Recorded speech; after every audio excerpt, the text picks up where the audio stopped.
Welcome back to another episode of Us Anxious Folk. My name is Lauren. I am your host. And firstly, I want to say a big happy new year.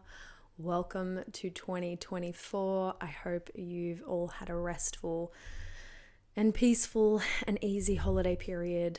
And I'm looking forward to all the excitement and joy that this new year is hopefully going to bring. I also wanted to apologize for the audio in my last podcast episode. I have been having many mic issues lately, so I have done a mic double up today, so hopefully we're gonna be okay. Today's episode is going to be about grief. This is a requested episode, and I think it's a topic that is scary to talk about because it's something that we don't often, want to think about all that much. But I think for a lot of us, it's something that we find ourselves drowning in. And that is the grief that comes alongside having spent a long portion of your life, or really any portion of your life, but for most of us, it's a considerably extensive portion of our lives, in the throes of anxiety and panic and avoidance, whether that's toilet anxiety or OCD or, panic disorder, any kind of anxiety issues that have sort of haunted you for any long period of time. There's grief with that because it can feel like you have missed so much of your own life. You've missed events, you've missed significant moments in not only your own life, but in the lives of the people you love, the people that you want to be there for. And so there can be this sense of wasted time. There can be a sense of like, why has this happened to me? Why did I have to go through this? I know for me, I experienced being housebound in my early 20s, and that was a time when many, if not most of my friends were traveling, were, starting new careers, partying, like doing all these things that seemed not so much of seemed like a rite of passage with, being a young adult, but just seemed like a necessary part of figuring out who you are. And I missed that. And I felt grief about that, and I felt resentful about that. I felt that it was unfair that I had to go through this, especially because I had dealt with a lot of depression in my teenage years, various suicide attempts, like a lot of darkness already. And then when anxiety came along, it was like, are you fucking kidding me? Like, what next? And I did work through that. And sometimes it's something I don't even want to think about because it feels messy. It feels sticky. It feels like I didn't like myself very much when I was feeling that way. But I'm really glad that this topic was requested because I think that it's something we need to acknowledge, it's something we need to express, and it's something that we need to be willing to talk about in order to kind of work our way through it. So if you are somebody who is feeling this right now, I want you to know that it isn't something that you have to keep on feeling. I mean, grief is an emotion that we're all going to come across at various stages in our lives, and it's part of being human. But grief in terms of anxiety and grief in terms of panic and grief in terms of missing out, I don't think it's something that we're always going to feel. I don't think it's something that we always have to feel. But it's really hard when you are in the throes of it, especially when you are currently housebound or currently, really struggling with panic and anxiety and feeling trapped and feeling stuck and feeling like there's no way out. It feels all-consuming. it feels like something you're never going to escape from. And it pulls at you. And the thing about grief is that it can very quickly turn into resentment. And then resentment ends up coloring everything. You feel resentful towards your friends and family for maybe not understanding what you're going through, or for things not being as hard for them as it is for you. You feel resentful to the opportunities in your life that you've missed out on. And I even got to a stage where I felt resentful to people for asking opportunities of me, for presenting opportunities to me. Like, don't you know I can't do that? Like, it made me angry that they'd even asked, because it's like, now you've put me in this position where I have to say no, and I don't want to say no because I feel like all I say is no, but I can't fucking do that, and you knew that, and I don't know why you even asked me. And to look back at that frame of mind from like an observational standpoint, it's like, ugh, like it feels cringy. But I felt that so deeply. I felt so angry and so resentful and so just like there was already so much rage inside me and so much discomfort and so much of me expecting myself to be able to do things and then letting myself down, that having other people's expectations on me as well, it was just too much. And I felt so angry towards them for having those expectations of me.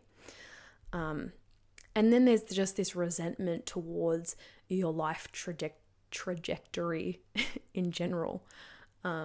It's like, for me, I looked back and thought, there are so many like forks in the road where I could have made a different decision. There are so many times where I should have just done this and I should have just done that, and I should have just worked harder, like when I first had the first panic attack, and look where I am now. Like, thinking from that place when I was in my mid-20s and housebound, it felt like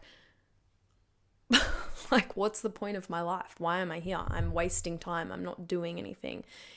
Everyone else is out there living and experiencing life and like traveling and really like digesting everything around them in this seemingly happy, enjoyable way. And I can't even leave my fucking house without having a complete breakdown. What's the point of me? What's the point in me being here? What's the point in my life? Why am I here?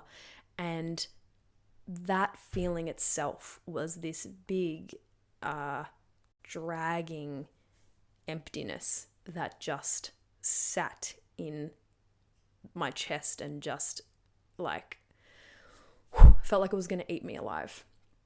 And I think what really makes hanging out in that place difficult, or I guess the most difficult thing that I experienced, was that sense of resentment. Like I said, it leaked into everything. And it became this rage against the world. And then it was this turning away. Like, I don't want this. I never asked for this. And you end up being someone who says no to everything. Whereas maybe when you initially said no to things, it was because you were afraid. You end up saying no to things because you are angry, and you shut them down before they've even been given a chance. You just shut everything down because there's no room in you. There's no room for dreams, for hope, for joy, for laughter, for love, because all that is in you is just this like resentment and rage and grief, and trying desperately to hold on to the nothing that you have left. It's almost hard to put this into words, because it really is just this sense of nothingness, this sense of pointlessness, and connecting to it now, I can like still feel how threatening that felt, because it kind of like nothing could live there, nothing could exist there. And I hung out in that place for quite a few years. And what happened was that I got worse, and I got more angry, and I got more to that place of no.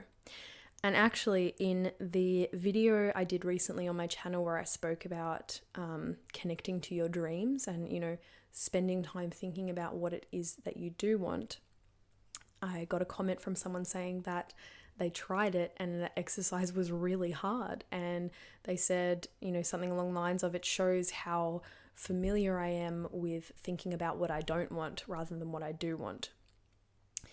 And I think that really speaks to when we spend a lot of time in that grief place and in that place of thinking, why me? And thinking about how unfair and how unjust it is. And that becomes our most familiar state, that state of no, and that state of everything we don't want, and that state of grief becomes the state of being that we are most familiar with. And if you've read any of Dr. Joe Dispenza's work, he talks about how we think is how we feel, and then how we feel becomes our personality ultimately. And I know for me, I definitely ended up having that sort of personality of like grief, and I definitely ended up having that personality of anger and unfairness. And it was like noticeable, not just for me, but I think for everyone around me. And I know it sounds like I am throwing a lot of shade at, being in that frame of mind and like complaining and all that kind of thing. And I'm not saying that that's necessarily a terrible thing. Like when things are hard, complaining is a way that we kind of process that, and a way that we express that, and a way that we work through that. And it's necessary, and I totally acknowledge that. And I still to this day complain, terribly about everything. But I think that the more we do that, the more toxic it becomes to ourselves, because like I said, then that's all we can see. All we can see in life is how unfair it is and how awful it is. And we become blind to the really simple pleasures and the really simple joys in life, which is a real shame. And I think the longer you spend sort of hanging out in that space, the harder it becomes to then come back out of it. So in saying that, I think the first really important thing when it comes to grief is to acknowledge it and to let it be there. I've just recorded a video about, how often we try and fight our anxious feelings and repress our anxious feelings. And I think with grief, there's not so much that fighting or repressing, but there's just this lack of energy to do anything about it, because it is, like I said, just all-encompassing, overwhelming, feels hopeless, pointless, empty, dark. And there's also that loss of drive, that loss of motivation, that loss of pleasure that comes alongside grief. And it just feels like it's too hard. It's too hard to do anything about it. So that even comes down to acknowledging it. Like, it's there, but fuck, I don't want to talk about it. Like, I want to complain about how hard things are, but I don't want to talk about the real grief that I'm feeling. I don't want to get to the real core of it, because if I do, I will fall apart. But I think we need to acknowledge it in order to express it fully. Because if we're not acknowledging it, we're using other things as a scapegoat, whether that's using substances like drugs or alcohol, or, numbing with things like Netflix and scrolling and social media and whatever else, or it's just that not doing anything, just not being able to do anything, not having the energy to do anything, because we're not willing to look at what's really there, which is that rage and that deep, deep feeling of loss of sense of self and loss of life, really.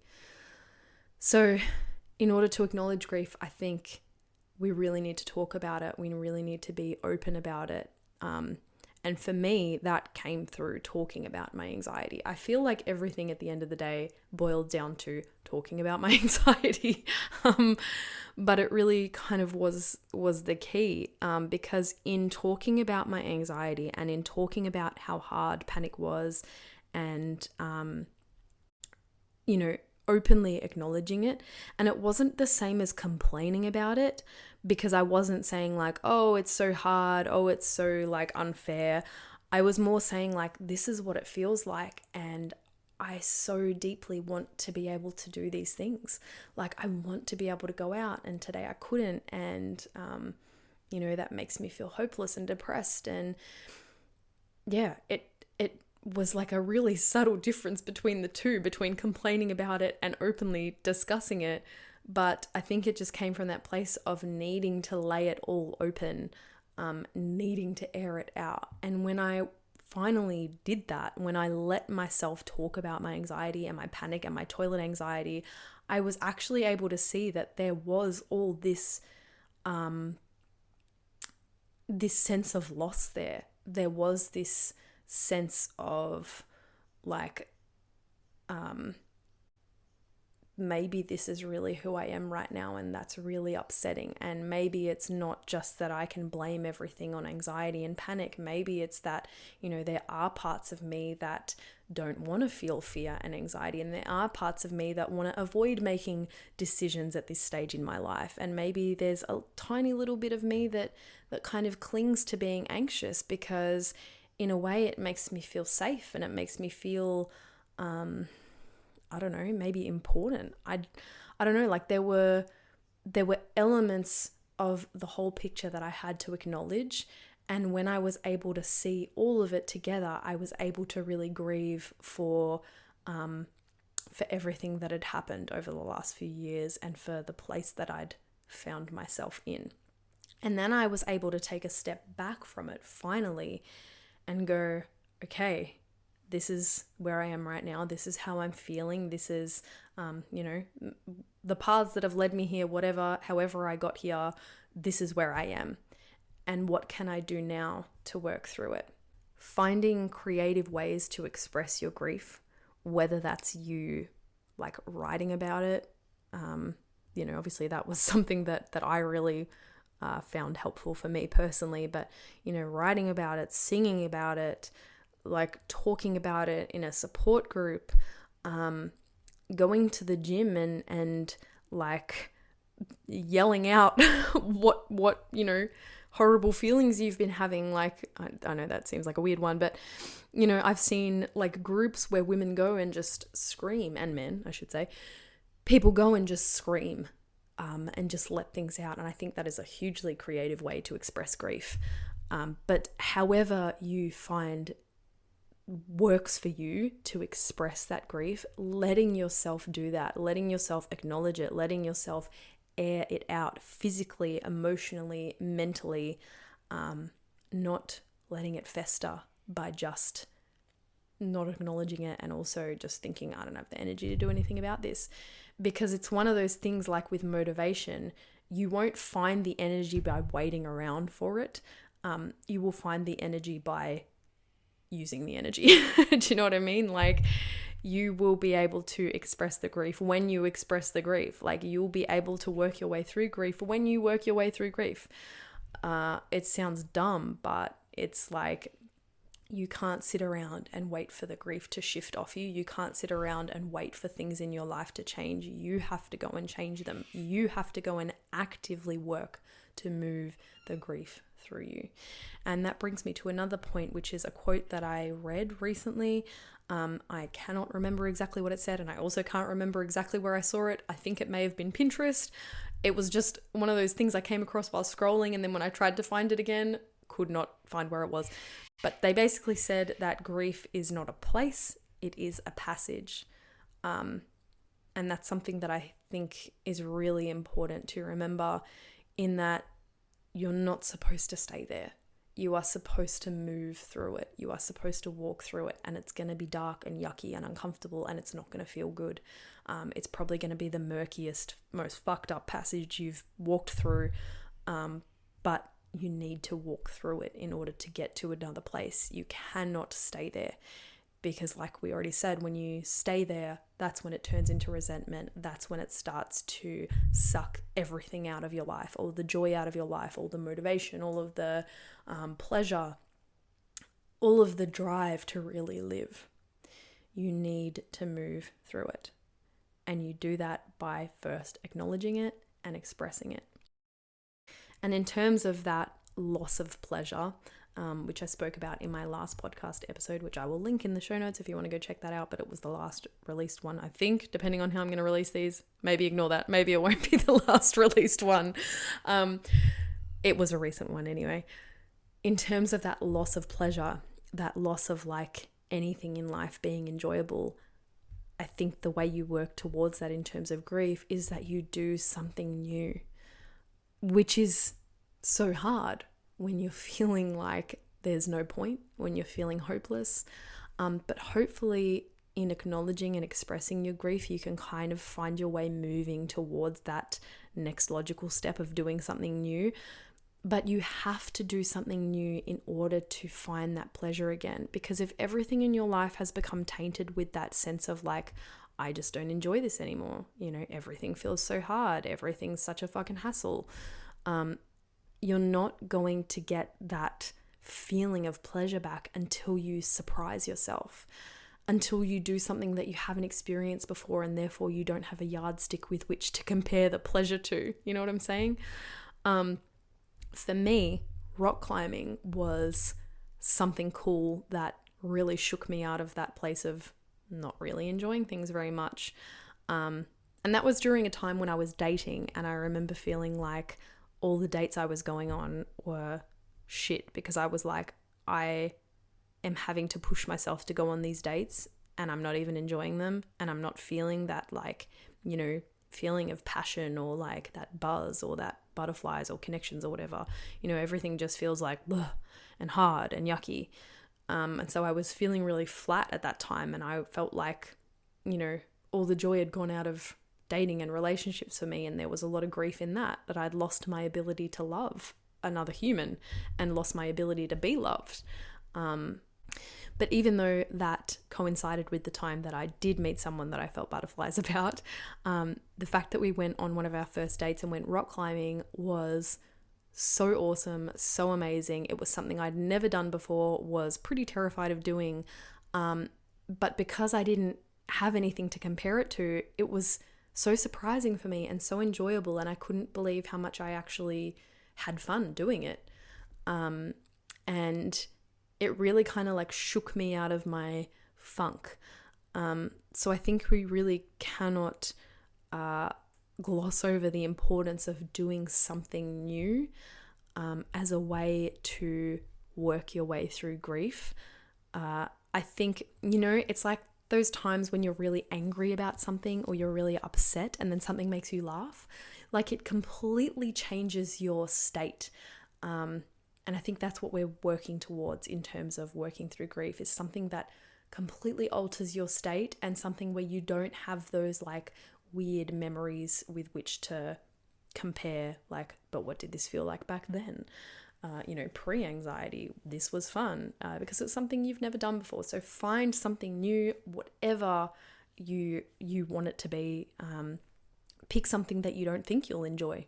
You know what I mean? Pick something that's so out of left field and just go and do it, and see what happens in terms of your grief, and see whether or not you come away from that feeling like, I don't want to try anything new ever again, or whether you come away from it thinking, wow, I found out this stuff about myself that actually like ignited something in me. It actually made me feel like maybe there's more to me than I had initially thought. Maybe there's more to me than this anxiety and this panic and this just loss of sense of wanting to live at all. The other thing that I think is really important to note is that whole pain into purpose thing. I know that when this episode was requested, it was spoken about that the grief comes from that feeling of like, I've missed out on so much. And for me, like I said, that was definitely a huge thing, seeing all my friends traveling, and there was a lot of my 20s that I basically missed because I was at home, and I felt like I then was suddenly in my 30s pretty much, or, late 20s, and I was supposed to have a career down, but I'd missed all that fun time. I'd missed all the time where I was supposed to be doing fun things. And I'd also missed the time of earning money and missed the time of like building a career. And so I had skipped all this necessary stuff, and I was suddenly older than I was when I began having anxiety, and I had nothing to show for it besides being older. And that was really terrifying. I laugh about it now, but I remember feeling like this is fucked. And I still sometimes feel that, like, a lot of my friends are a lot further along than I am, and it makes me feel like pretty shit about myself. But the way that I have worked through that, the thing that has helped me the most with that is that sense of purpose and that feeling of all of the years I spent with anxiety, all the years I spent avoiding and panicking and feeling incapable. They were not years wasted, because they, not only did I spend those years writing a book that I am so proud of, but I met people that I otherwise wouldn't have met. I have relationships with people on the other side of the world that if I hadn't experienced panic attacks, I never would know. And, one day I know I will see those people in person, and it'll be fucking awesome. And I can't wait for that. But yeah, I in no way, apart from those couple of times where, every now and then I'm feeling down on myself, usually when I'm hormonal and I'm thinking like, oh my God, I'm not where I'm supposed to be in my life. I never really look back on those anxious years and think that they were a waste of time or think that they were a loss of my life. I look back and think how much they actually enriched my life and how much I learned from it. And I know that if you are in that grief space, that jump from this pain will one day be purpose is often too huge of a jump to make. It can feel trivial, it can feel stupid, it can feel like I don't even want this to be purpose. I just don't want it to be fucking pain anymore. And I get that. And if that is you, if that, knowing that this will one day become a purpose for you, if that's too much for you, jump backwards a little bit into just curiosity. Just be curious about this pain, be curious about this grief. If you can, sit down. This is my favorite thing to talk about, but to prescribe, sit down somewhere comfy with a cup of tea and a pen and paper and write yourself some questions about grief, about the last couple of years for you, the things you've been through, the times you felt incapable and powerless, and turn it into an inquiry into who you are. Some of the questions that I came up with are, hang on, I wrote them down. Let me read them. What does this mean? What did this mean for me? How did it manifest itself into my life? How did this pain sort of show up? In what ways did I respond to this pain? What did I learn? And by that I mean, what did I learn? Good, air quotes, and bad, air quotes. Because, some of the things I feel like I learnt during that time is like, anxiety is a waste of time. That's something I would have written back then. Not something I necessarily think now, but back then I would have, said, I learnt that I'm a dickhead, or I learnt that I am really shit when it comes to trying to overpower fear. If that's something that comes up for you that you learnt, write that down. Whether or not it's good or bad, this is just an inquiry. It's just a curiosity. You don't have to judge the responses that come up. If that's what comes up, write it down. And then, looking at your list of what you've learnt, think about, what do you want to carry with you? What lessons do you want to take forward with you? What lessons do you want to let go of? How do you want this experience to help you grow? Like when you think about, all the things you've been through in the scope of the rest of your life, how do you want to move through the rest of your life with what you know from where you've been? I hope that is helpful. If not, apologies.